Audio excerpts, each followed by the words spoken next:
Hindavi Swarajya news, जनतेसाठी एक पाऊल पुढे। धुळ्यात भीम अनुयायांनी केली विनोद वाईन शॉपची तोडफोड। विनोद वाईन शॉप हटवण्यासाठी सर्व पक्ष समाज संघटना यांचा भीमटोला। आझाद समाज पार्टीचे अध्यक्ष आनंद लोंढे यांनी अनेक दिवसांपासून लढा देत त्यांनी अनेक दिवसांपासून माहिती गोळा केली असल्याची माहिती पत्रकारांना दिली। काही दिवसांपूर्वी पाठपुरावा करत असताना विनोद वाईन शॉप मालकाने याविरुद्ध आरोप केले होते। त्यात असे म्हटले होते की मुळातच डॉक्टर बाबासाहेब आंबेडकर यांचा पुतळा अनधिकृत आहे, तेथे बसवण्यासाठी परवानगी नाही, असे वादग्रस्त वक्तव्य केल्याने त्यांच्या विरुद्ध ॲट्रॉसिटी ॲक्ट गुन्हा दाखल करण्यासाठी मागणी देखील आझाद समाज पार्टीने केली होती। परंतु या ठिकाणी बनावट दारू देखील विकत असल्याचा आरोप देखील करण्यात आला आहे। यात राज्य उत्पादन शुल्क आयोग यामध्ये सामील असल्याचा आरोपही केला आहे।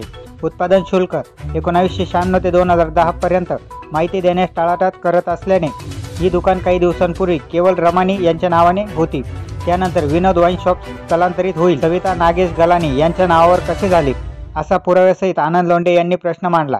सदर अनुदत्ती एका नावावर व दुसऱ्या नावावर कशी स्थलांतरित केली याबाबतचे स्थानिक प्रशासनाकडे कुठलेही पुरावे नाही। राज्य उत्पादन शुल्क आयोग यांनी कागदपत्र गहाळ केल्याचे उत्तर देऊन दिशाभूल करण्याचा प्रयत्न केला, परंतु आमच्या सोबत सर्व समाज पक्ष सर्व संघटना या ठिकाणी एकजूट होणार आहे, असा इशाराही प्रशासनाला देण्यात आला होता। येणाऱ्या 18 जानेवारीला आम्ही विनोद वाईन शॉप फोडू, सर्व वार्ताहर यांना सांगण्यात आले होते। त्यामुळे 18 जानेवारीला प्रत्यक्ष भीम अनुयायी यांनी दुकानाची तोडफोड केली असून प्रत्यक्ष डॉक्टर आंबेडकर यांचा विटंबना अपमान होत असल्याने राग या समाजाने वाईन चालवणाऱ्या मालकास दाखवून दिला। भीमटोला काय असतो हे आज प्रत्यक्ष समाजाने दाखवून दिले आहे। तालुका प्रतिनिधी उस्मान शेख, हिंदवी स्वराज्य न्यूज, येवला।